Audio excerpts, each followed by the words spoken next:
नमस्कार दोस्तों, अभी हाल ही में अपने GGTU यानी गोविंद गुरु ट्राइबल यूनिवर्सिटी में 32 कोर्स हैं वो शुरू किए गए हैं, है ना। 32 कोर्सों में कौन कौन से कोर्स हैं हम इनकी जानकारी देंगे आपको। ये 32 कोर्सों के लिए सबसे मूल बात तो ये है कि इसका जो आवेदन है वो केवल ऑनलाइन पोर्टल पे है, आप ऑफलाइन इसका जमा नहीं करवा सकते। आपको आवेदन करना पड़ेगा, वो केवल और केवल ऑनलाइन मोड पे करना पड़ेगा। बात करते हैं 32 कोर्सेज हैं उनकी। 32 कोर्सेज में अपन मोटे मोटे कोर्स देखते हैं, बाकी आप GGTU में जाकर के कंफर्म कर सकते हैं। जैसा कि आप देख सकते हैं, सबसे पहली बात तो ये है कि सर आवेदन कितने तारीख तक चलेंगे। अपने आवेदन निकल तो नहीं जाएंगे कहीं। आवेदन है वो 15 जुलाई तक चलेंगे, चालू हो चुके हैं। आप 15 जुलाई तक आपके जो आवेदन है शुरू कर सकते हैं। अब इन आवेदनों में कौन कौन से कोर्स हैं देखिए। कोर्सेज में अपने रहेंगे 20 कोर्स तो पीजी के हैं।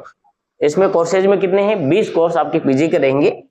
3 कोर्स आपके पीजी डिप्लोमा के रहेंगे। 1 कोर्स डिप्लोमा है और 1 कोर्स है वो प्रमाण पत्र कोर्स आपका रहेगा। इसके साथ ही 3 MA आचार्य कोर्स रहेंगे जो वेद विद्यापीठ के अंतर्गत रहेंगे। 3 कोर्स हैं आचार्य MA के रहेंगे जो आपके वेद विद्यापीठ के अंतर्गत रहेंगे। इसके साथ ही 3 वर्षीय LLB का कोर्स करवा रही हैं। 2 वर्षीय LLM का कोर्स है, यानी 3 वर्षीय तो LLB रहेगा आपका और 2 वर्षीय क्या रहेगा? LLM रहेगा।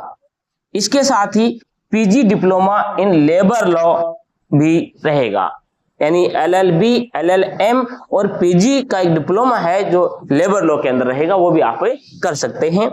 सभी कोर्सेज में 60 सीटें व LLB में 120 सीटें रहेंगी, यानी ऊपर के जो सारे कोर्स हैं प्रत्येक कोर्स के अंदर क्या रहेंगी? 60 सीट रहेंगी, लेकिन LLB के अंदर है 120 सीटें आवंटित की गई हैं। ये तो हुई आपके फॉर्म फिलअप करने की और ये इसकी जानकारी।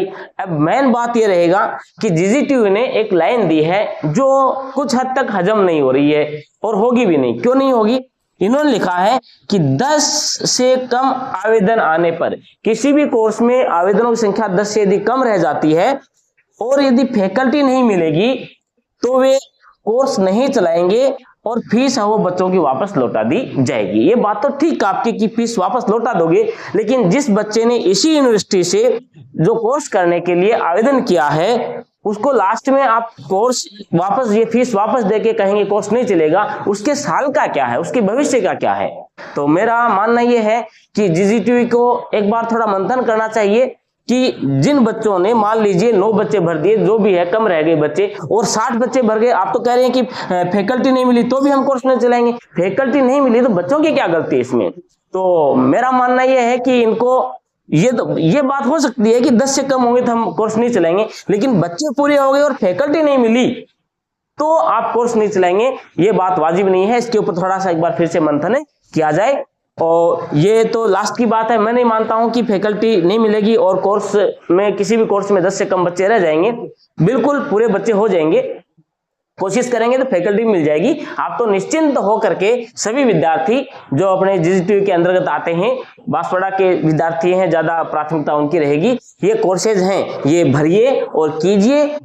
गवर्नमेंट कोर्सेज हैं, प्राइवेट कोर्सेज से बहुत ही सस्ते में होंगे, आपके कोई फीस नहीं लगेगी, कम फीस में, और स्कॉलरशिप भी आपको प्रोवाइड कराई जाएगी। तो आप सबसे निवेदन है कि ये जो वीडियो है अपने क्षेत्र में हर एक पढ़ने वाले बच्चों को भेजें ताकि वो ये सूचना प्राप्त करके अपने फॉर्म में भर सकते हैं। वीडियो अच्छा लगे तो लाइक, शेयर और सब्सक्राइब जरूर करें। ज्यादा से ज्यादा इसको सब्सक्राइब करें ताकि अपने मित्रों का भला हो जाए। जय हिंद, जय भारत।